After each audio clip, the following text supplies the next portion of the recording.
हमारे साथ है extremely busy DCP cyber Mumbai police mister Hemraj Rajput. Actually बात होनी थी इनसे आज सुबह, बट वो मीटिंग में फंसे थे। Thank you so much sir for giving us your time.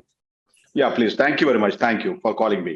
Sir, पहली बात, आज ही सुबह मैंने अपने रेडियो शो पे मुंबई मास्क का मार के नाम है उसका, ओरिजिनली मस्का मार के, लेकिन कोविड के बाद मास्क का मार के हमने कर लिया था उसको। ठीक है, तो उस पे मैंने एक वाक्य सुनाया था हमारे लिसनर्स को। दहिसर की एक बैंकर महिला है, ठीक है, नरिमन पॉइंट में बैंकर है जी। उनको अपना फास्टैग रिचार्ज करना था, तो उन्होंने गूगल सर्च किया और एक रैंडम नंबर आया, FASTag public whatever helpline number. उन्होंने उस पर कॉल किया, वहां से कहा कि हाँ हम फास्टैग कंज्यूमर केयर हैं, मैं आपको एक लिंक भेज रहा हूं, तो उस पर आप क्लिक करेंगी तो आपका सब हो जाएगा काम। ये बैंकर है, महिला सीनियर बैंकर है। उन्होंने लिंक पे क्लिक किया, कंज्यूमर केयर नाम का ऐप उनके फोन पे डाउनलोड हुआ। फिर उन भाई साहब ने फोन पे उनसे कहा कि आप अब अपने बैंक के ऐप में लॉगिन करिए। जैसे ही लॉगिन किया, उन्हें 2 मिनट बाद बैंक से एसएमएस आने लगे, डेबिट पे डेबिट, डेबिट पे डेबिट, डेबिट पे डेबिट।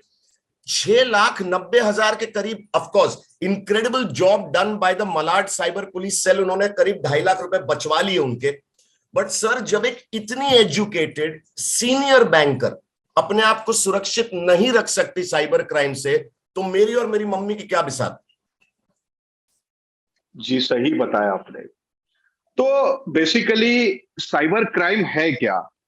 आए दिन नया नया फ्रॉड आता है। आए दिन हम बोलते कि आज ये मोडस ऑपरेंडी थी, कल वो कुछ नया लेके आएंगे।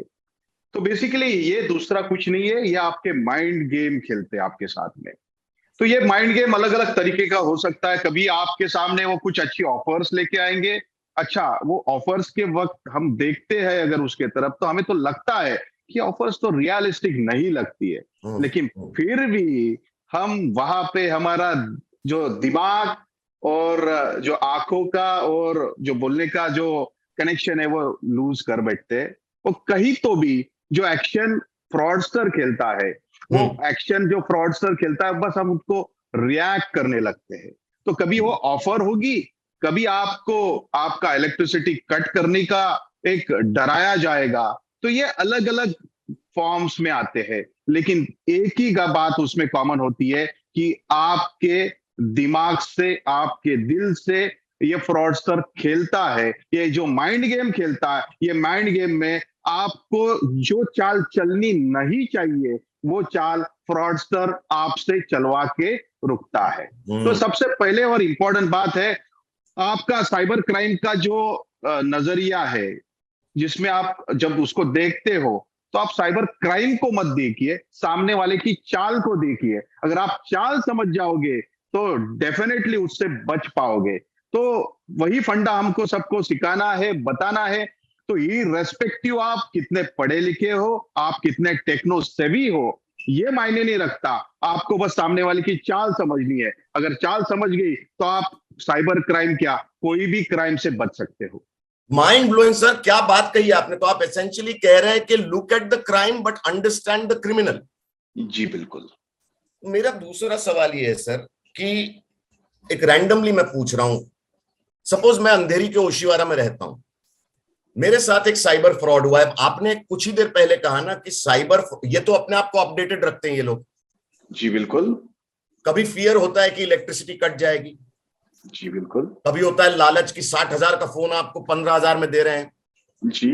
तो ये तो खैर हमारी पुश्तैनी मेंटालिटी है, हम तो सब्जी वाले के साथ भी भावतोल करते ही हैं। पर अगर पर तो ऑफकोर्स इसी का तो इस्तेमाल होता है। पर आई एम सेइंग कि अगर मेरे साथ ओशिवारा में रहते हुए साइबर फ्रॉड होता है, should I be going to my closest police station to lodge a complaint, और where should I be going?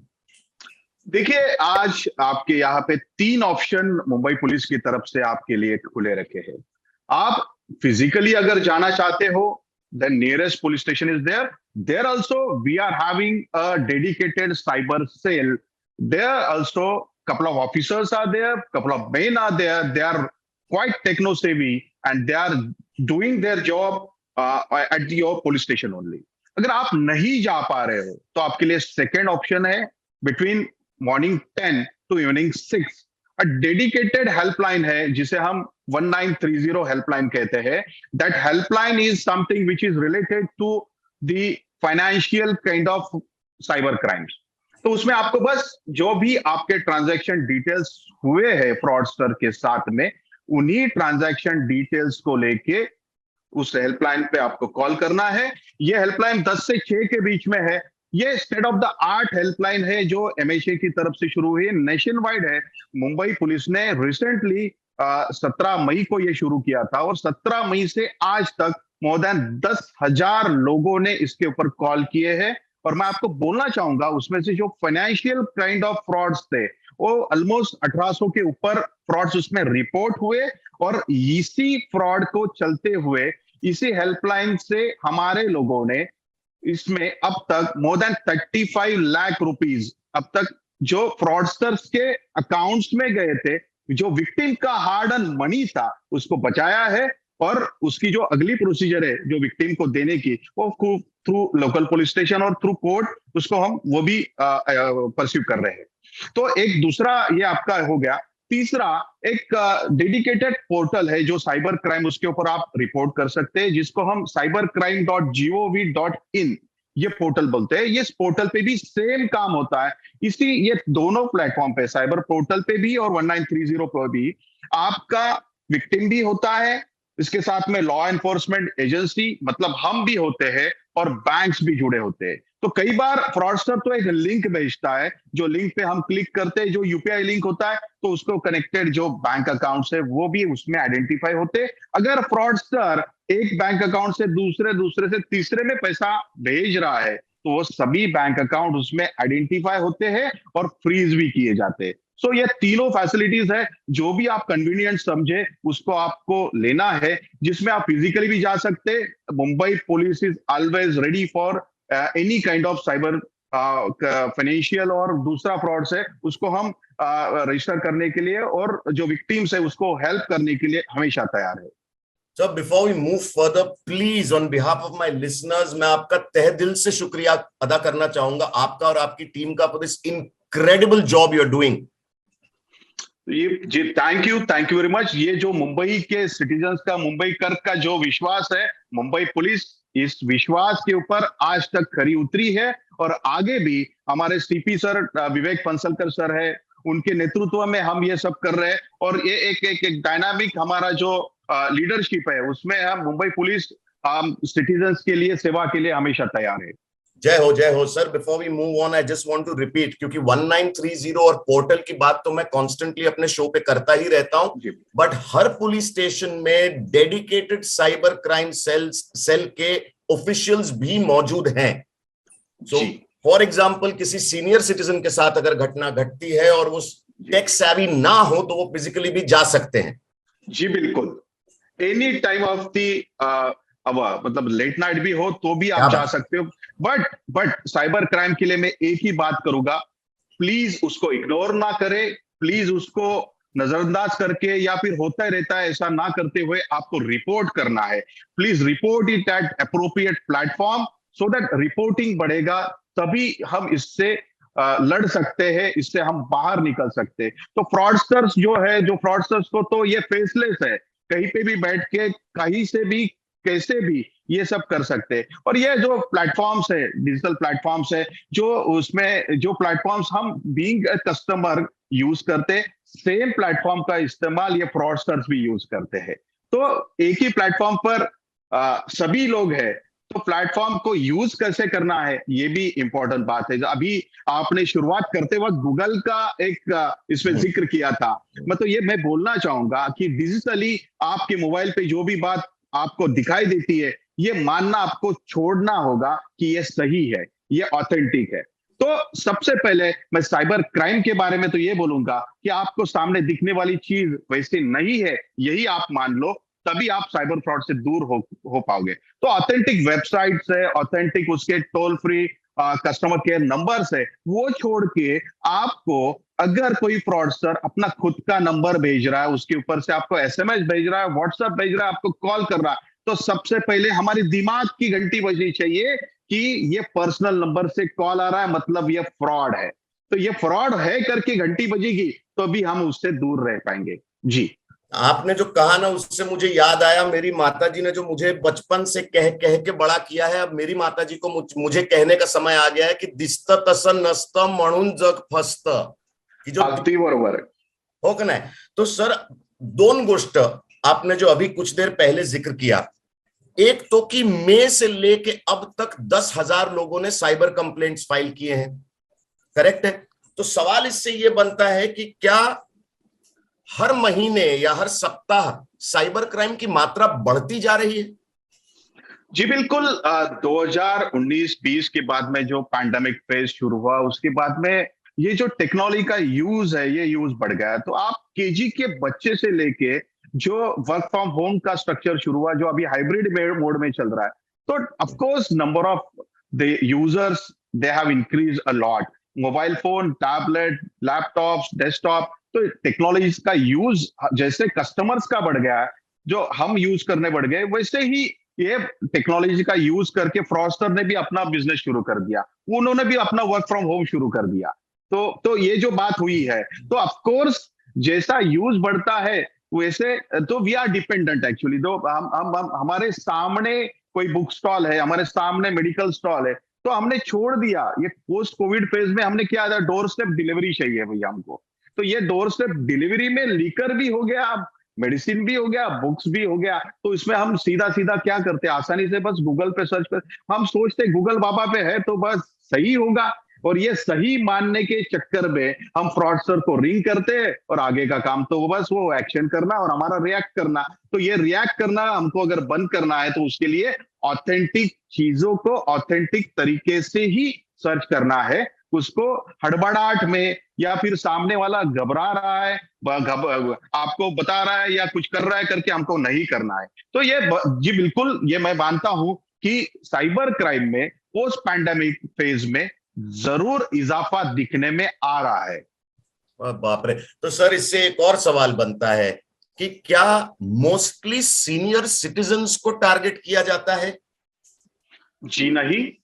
अभी पहले ऐसा बोल सकते थे कि जिसको पता नहीं है, जो टेक सेवी नहीं है, वो है. तो अभी जो साइबर क्राइम्स हमारे पास में आते हैं, तो उसमें कुछ ऐसा एज स्पेसिफिक नहीं है, सोशियो उसका जो बैकग्राउंड है वो भी स्पेसिफिक नहीं है. तो हर तरीके से हर वर्ग के लोग इसमें अभी साइबर क्राइम का शिकार होते हैं. तो सामने वाला जो आप बैठा हुआ है, तो हम तो हमारा जो सोशल मीडिया अकाउंट है वो तो खोले बैठते हैं. तो सामने वाला जैसे हमारे फ्रेंड्स एंड फैमिलीज हमारा सोशल मीडिया का अकाउंट वेरीफाई करते हैं, देखते हैं, समझते हैं, वैसे फ्रॉडस्टर भी आपका सोशल मीडिया का अकाउंट देख रहा है भाई. वो देख के आपको जज करता है, और आपके प्रोफाइल को देखते हुए भी वैसे ऑफर्स आपको देते रहता है.